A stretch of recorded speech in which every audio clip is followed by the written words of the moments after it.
तो उदयनिधि पहले तो बयान देते हैं जब घिर जाते हैं और इंडिया गठबंधन पर भारतीय जनता पार्टी हमला करती है, उसके बाद सफाई पेश करते हैं। क्या सफाई देते हैं उदयगिरी? ध्यान दीजिए, सनातन पर इन्होंने सफाई दी। और उदयनिधि पहले जान लीजिए कौन है। तमिलनाडु के मुख्यमंत्री स्टालिन के बेटे हैं, खुद भी मंत्री हैं। मैंने सिर्फ सनातन विचारधारा को खत्म करने की बात कही और ये कहता रहूंगा कि कुछ लोग बचकानी बात कह रहे हैं कि मैं जनसंहार के लिए उकसा रहा हूं।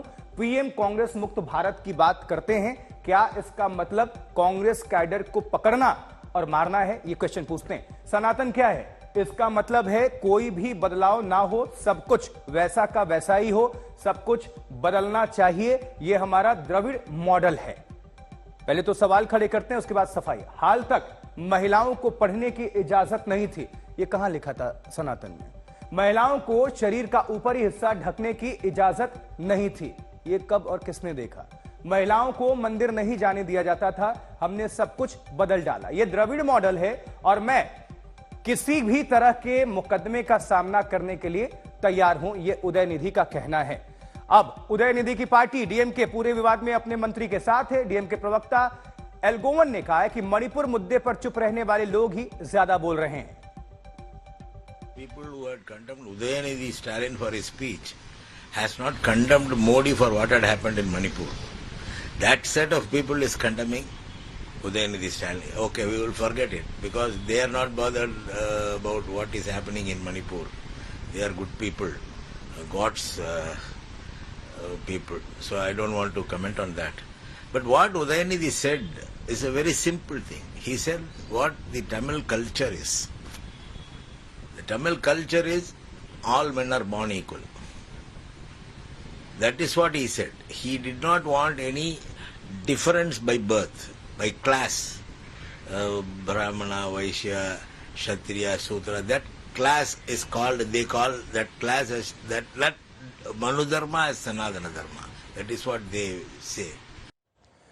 तो उदयनिधि के इस बयान पर चौतरफा घिर रहे हैं ना सिर्फ वो, उनके पिता स्टालिन, मुख्यमंत्री तमिलनाडु के, और साथ ही इंडिया गठबंधन, क्योंकि वो भी गठबंधन का हिस्सा है डीएमके पार्टी। अब देश भर के साधु संतों में इसको लेकर भारी नाराजगी है, बहुत रोष है और विरोध प्रकट किया जा रहा है हर तरफ से। देश के हर हिस्से से सनातन धर्म के जो फॉलोअर्स हैं, अनुयायी हैं, करोड़ों में उनकी संख्या है और सनातन सद्भाव को कायम रखने की बात करता है, ना कि तोड़ने को। अब इसको लेकर जो स्टालिन के बेटे उदयगिरी ने बयान दे दिया, हालांकि अब सफाई दे रहे हैं बार बार, लेकिन साधु संतों में भारी नाराजगी है और जगह जगह विरोध प्रदर्शन किया जा रहा है। हम लोग सर्वधर्म भावना की हम लोग बात करते हैं, सारे धर्मों के सम्मान की हम लोग बात करते हैं। ऐसे में जब स्टालिन जी के सुपुत्र उनका ये विवादित बयान आता है जहाँ पे सनातन धर्म पर उन्होंने टिप्पणी की और एक अशोभनीय टिप्पणी की है, जिससे मुझे नहीं लगता कि कोई भी देशवासी जो सर्व धर्म का सम्मान करता हो, जो भारतीय एकता का सम्मान करता हो, कोई भी शायद सहमत होगा। ये कोई बाई चांस मुंह से निकला बयान नहीं था, ये बाकायदा एक कॉन्फ्रेंस हो रही है जिसका शीर्षक है इरेडिकेशन ऑफ सनातन धर्म। हिंदी में कहेंगे सनातन धर्म का समूल नाश। और यह भी मुझे आश्चर्य हो रहा है, मुंबई में बैठक खत्म हुई और 24 घंटे में धमाका।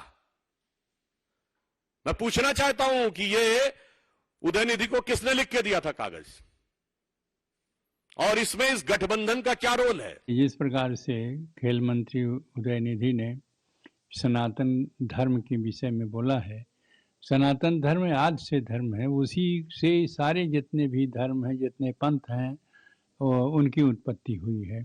उसको किसी भी कीमत से मिटाया नहीं जा सकता, चाहे खेल मंत्री उदयनिधि के साथ अनेकों आ जाएं तब भी, चाहे पूरा विरोधी हो जाए, लेकिन वह जो सनातन धर्म है वह आज से आया है, वो अंत तक रहेगा। हिंदू धर्म को समाप्त करने वाले अब तक रावण, कंस जैसे अनेक अवतार हो गए, उनके साथ क्या हुआ ये सभी पूरे विश्व ने देखा है।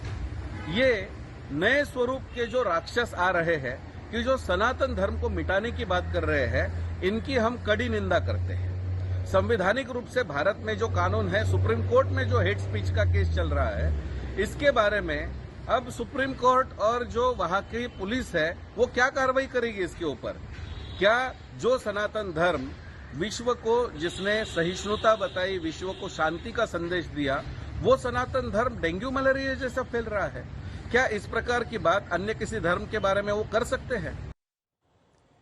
तो एक तरफ सनातन पर घमासान छिड़ा हुआ है और दूसरी तरफ सनातन के ध्वजावाहक के रूप में सामने आए बागेश्वर पीठ के पीठाधीश्वर पंडित धीरेन्द्र कृष्ण शास्त्री ने सीकर में रोड शो किया और रोड शो के दौरान धीरेन्द्र कृष्ण शास्त्री के दर्शन करने के लिए अपार जनसमूह सड़क पर उतर आया।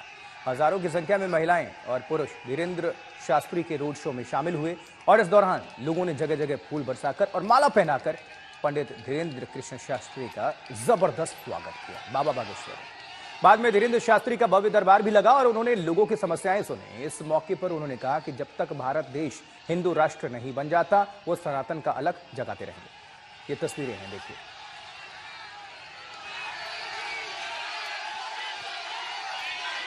करना क्या चाहते हो?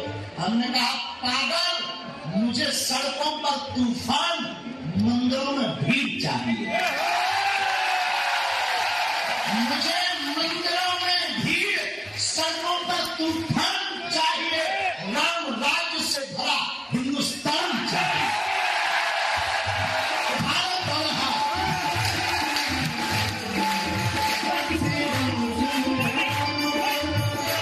सीकर वाले कितने भाग्यशाली नहीं। एक तरफ खाटू श्याम और दूसरी तरफ सालासर वाला है। और जिन माता तो अपने जिले की ही है। राजस्थान के वीर सपूत महाराणा प्रताप ने धर्म विरोधियों को नाकों चले चला दिया। और हमारा तो एक ही सपना है, हम जगह जगह इसलिए जा रहे, जगह जगह तुम लोगों के बीच में इसलिए बैठे, इसलिए दिन रात एक किए कि जिन लोगों ने हमारे सनातन धर्म पर उठाया घात किया, उनकी अब फटनी और बटनी दोनों बांधी जाएगी। भारत राम का राष्ट्र है और राम के राष्ट्र में राम की चर्चा होगी।